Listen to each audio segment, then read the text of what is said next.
The Lakers open the season today against the defending champs and their codependent coach. Chip Kelly won't name UCLA's starting quarterback. So we're going through this again, huh? And with the World Series participants to be settled today, baseball insiders speculate on why the Dodgers keep falling short. Good morning. I'm James. This is your daily dose of sports and snark for the greatest sports city in the world, Los Angeles. This is the faithful Angelenos morning report. So it is October 24th, 2023. Glorious day. I plan on going outside. But before we do that, let's talk some LA sports. If you like being in the know about LA sports, clickety-clack the like button. Clickety-clack the subscribe button. There's a notification bell. Hit that. It lets you know when we drop new content. Sharing is caring. Let people know we exist. And by all means, comment. I always try to get back to you guys when you do. Now, before we go through the news and notes and look at the scoreboard, there were no games involving LA teams yesterday. But tonight at 4:30, Lakers at Denver, a rematch of the Western Conference Finals of the NBA playoffs last year. We have a bigger Lakers roster, a trash-talking Denver coach.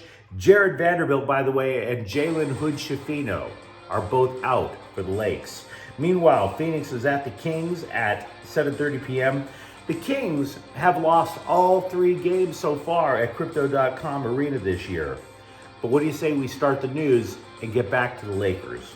We kept our promise here of not breaking down every preseason game because despite how it looks, I do in fact have a life outside of this channel. Still, the Lakers accomplished overall a lot of their preseason goals. We mentioned the 5th starter being finally named, Taurean Prince, instead of Jared Vanderbilt or Rui Hachimura getting decent time in the starting lineup last year. Anthony Davis was supposed to be sinking more three-pointers. He hit 6 of 13. Now, that's not the 6 attempts per game thing that Darvin Ham was talking about, but they weren't going to throw Anthony Davis out there for 40 minutes a night either. So, of course, he wasn't going to get that many shots. It's not too shabby.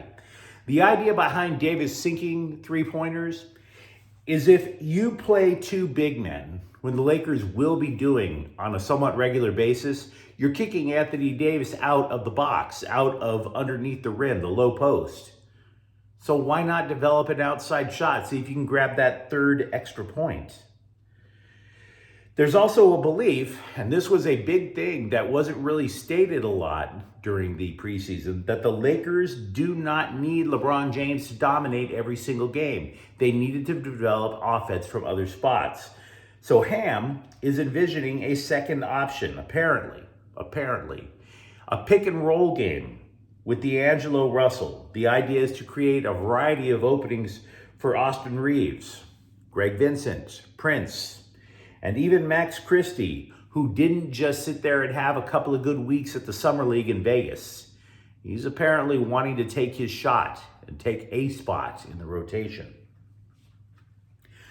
One of the continuing themes of this program is shooting down internet rumors. I'm a big fan of it.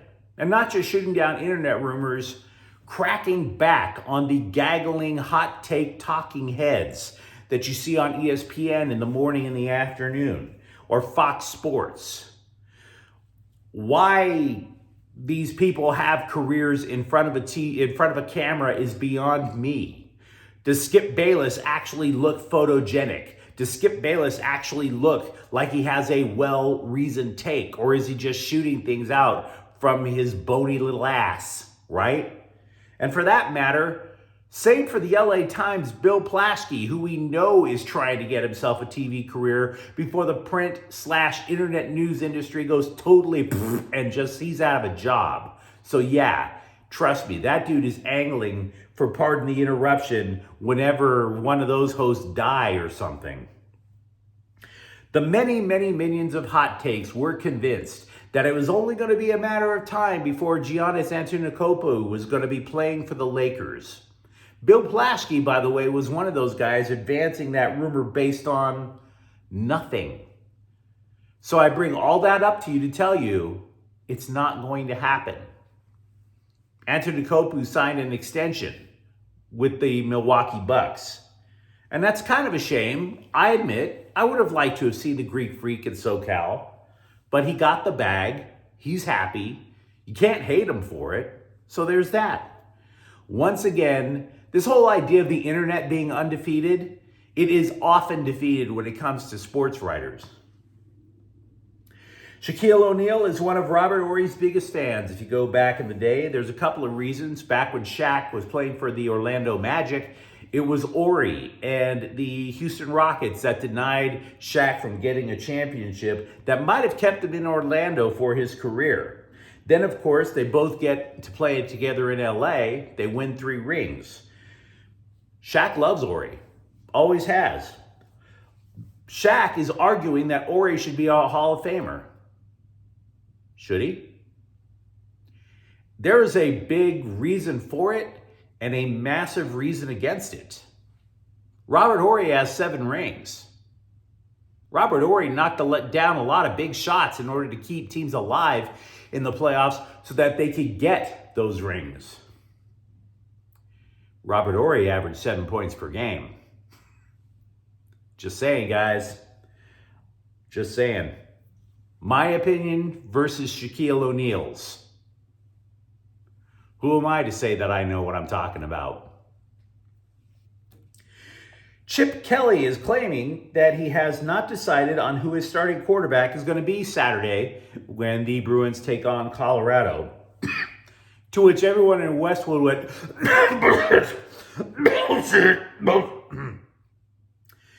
excuse me, frog in the throat. Kelly repeated his belief that he has 3 quarterbacks who are capable of leading the Bruins.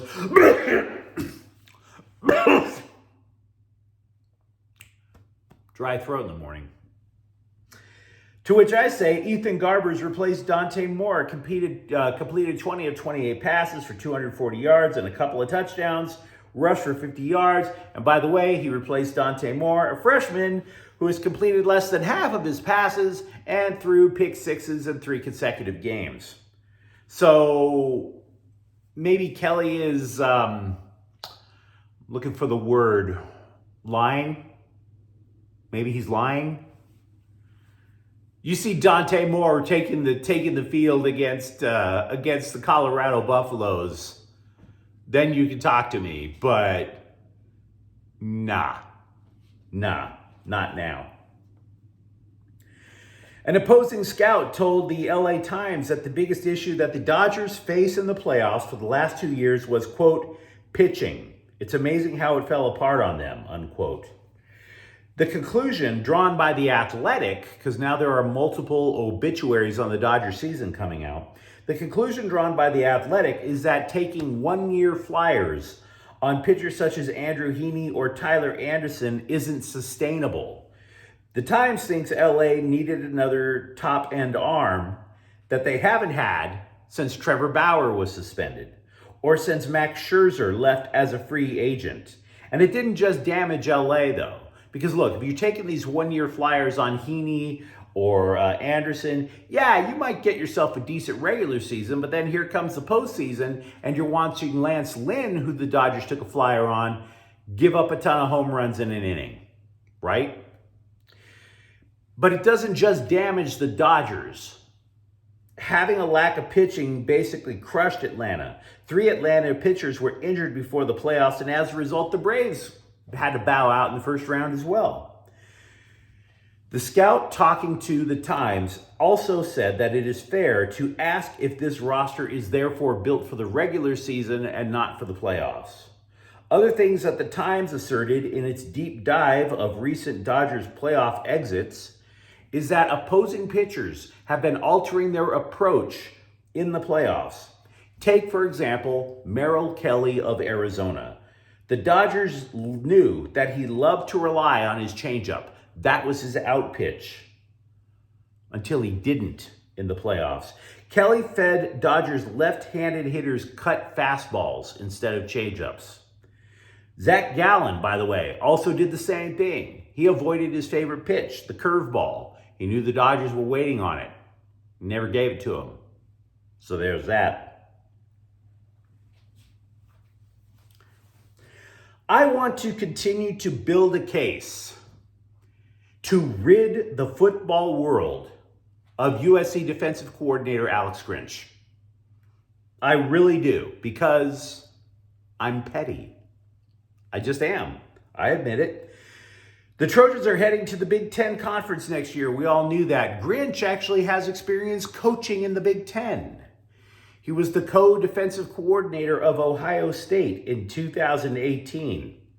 That year, the Buckeyes allowed an average of more than 400 yards per game and more than 25.8 points per game. So, where's the improvement? It's not like Ohio State is a plucky little Division III school that just happened to schedule up to play the Michigan Wolverines. It was Ohio freaking State, and he couldn't get the job done there. Just like he couldn't get the job done at Oklahoma freaking Homa or US freaking C. At some point, you got to keep people from failing up in this life. I've been referring to people repeatedly to an episode, by the way, when it comes to Alex Grinch, of an episode of Friday Night Chalk Talk, which I did on this channel. You can find it on the USC playlist. It's where I broke down all of the flaws in Grinch's 3-3-5 defense. Now, The Athletic added a note to it that I did not consider, they added it recently after I put on that episode. What Grinch will consistently do in the 3 lineman, 3 linebacker, 5 defensive alignment is that he will consistently drop a rushing end into pass coverage. He's trying to mix the blitzes up so the offense doesn't know where the blitz is coming from. With the exception of Corey Foreman's interception against UCLA, dropping a lineman into pass coverage completely blows up into Alex Grinch's face time and time again. And it did twice Saturday against Utah. The opening touchdown was a 53-yard swing pass. It was a circle route where there should have been coverage. But the running back beat a rush end to get to the ball. It was a touchdown on the opening drive of the game. 53 yards. Utah expected the rush end to drop into pass coverage. They filled the hole. And away you went.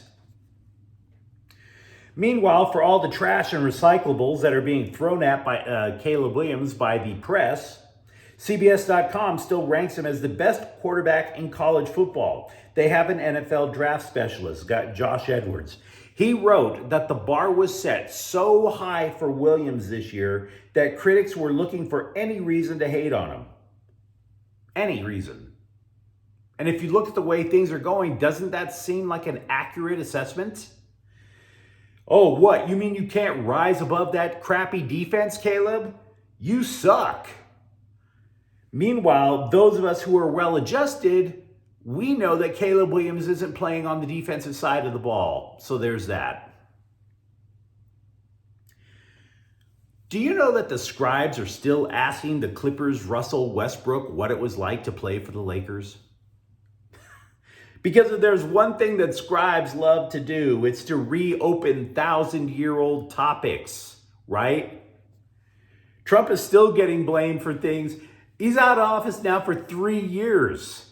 And you CNN and MSNBC can't stop talking about the guy. For that matter, neither can Fox. They keep praising him, but so be it, right? It's a buried topic. It was 3 years ago when that dude was in the White House. Russell Westbrook may as well be that long out of Lakers purple and gold. They still keep talking to him about it. Why do the scribes do that?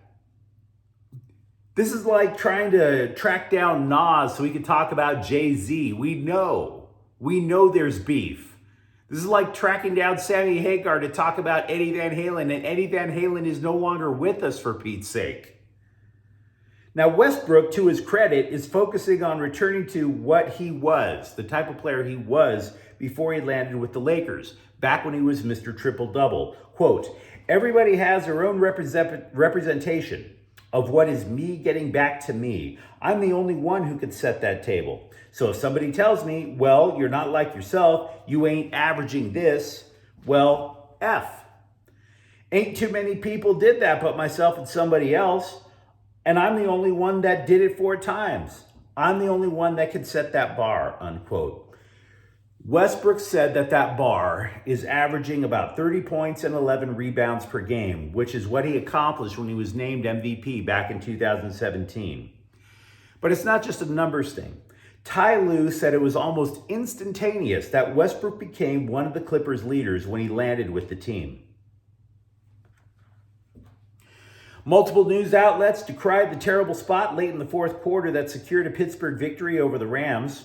A Seattle Seahawks blog was absolutely apoplectic with joy for NFL officials giving them that first down that clinched the victory. You're welcome, guys. Could you at least return the favor by not referring to yourself as a number? How very Orwellian to call yourself a 12, but let's pass that up for the moment. Sam Farmer of the LA Times had a particularly scathing review of that because he was saying that if you have technology in the NFL that can tell us how many revolutions a football spins during a pass, if you have technology that can tell you how fast a running back is going in terms of miles per hour, or if you can tell us through technology the percentage of a pass being completed, but you can't spot the ball, you can't put a little tracker in the football to say where the ball was when so-and-so was tackled. Running back Darrell Henderson was moved back to the practice squad on Monday. He hasn't played for the Rams since last November, but he did return to the team last week after Kyron Williams went on injured reserve. He has an ankle injury. Henderson wound up taking most of the snaps Sunday, scored a touchdown. Dylan Hernandez, also of the Times, asked Sean McVay how he's holding up. After all, there was a legit concern that McVay was burned out after the last offseason.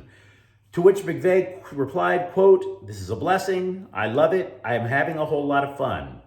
Quote, even after a loss, he's having fun. Even with his wife getting ready to push a kid through the old sausage grinder of life, he is having fun. In I Give It 6 Months news, a rapper I've never heard of rented a private suite for the Sunday game with the Rams and Steelers. Then he invited a couple of dozen strippers. He made it rain over said strippers and then proposed to his girlfriend. Dude, take it from someone who lost everything he owned in 2 trips to divorce court. Mixing a pile of nude skanks covered in your money with the phrase "till death do us part" is going to equal sleeping in your car for 6 months at least. Maybe a year. You're going to wind up sleeping in your car longer than you've been married when you pull a stunt like that. Sean McVay also said, quote, "There's a possibility," unquote, "that the Rams will have a new kicker next weekend." Brett Maher missed 2 field goals and a point after touchdown Sunday. That was 7 points. That's what the Rams lost by. The LA Galaxy have already started deconstructing their roster from their disastrous season. Douglas Costa is out of contract and not returning. He said so on his social media, said that the Galaxy agreed. That is going to open up a DP spot for the Galaxy, a designated player spot. There were a number of reasons why Costa, who previously played, for international powerhouses Juventus and Bayern Munich, why they're on their way out. The primary one was said by manager Greg Vanney: you have to be available to play. Costa's been hurt, maybe legitimately hurt. He was also tossed out of a bunch of matches with red cards. And I'll just bottom line it for you. The truth is that dude didn't even try. Not until he was a fugitive from the law, but that's a longer story. The bottom line is this: the Brazilian cops are going to have to ask the Saudis if they'll extradite over-the-hill attacking midfielders to face the court. He apparently has a deal possibly lined up with the league over in Saudi Arabia. Should the Galaxy also lose Chicharito, they'll have multiple designated player spots available to possibly rebuild the roster on the fly. Vanney also said he expects to be back next year, despite the team finishing 13th place in the conference. Star midfielder Ricky Puig says he plans to be with the Galaxy for the long term. Billy Sharp wants to return, as does Dejan Joveljic. LAFC has been fined by MLS for violating the mass confrontation policy. Again. The thing about LAFC, man, they love swarming them some officials when things don't go their way. I tell you, they were popped for doing that Sunday during Decision Day in Vancouver. That is the third time they have done that this year. Tried to bully a referee into changing the call after... Come on, guys. And for what? For what? What did you accomplish? You are still the third seed in the Western Conference. What did you hope to gain? Trying to act like Antifa to the refs. You've got to chill. You've got to maintain. That's not going to help you from here on out. It's the postseason. The refs don't mind eliminating you in the postseason if you give them a reason like that. But you let me know what you think in the comments thread.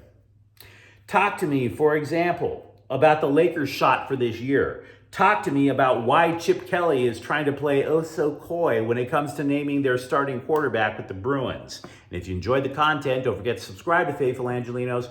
We're talking LA sports every single day here. Thank you for watching. I'm James. We'll be back tomorrow. Faithful Angelenos is a Kian Corte El Queso production. Take care.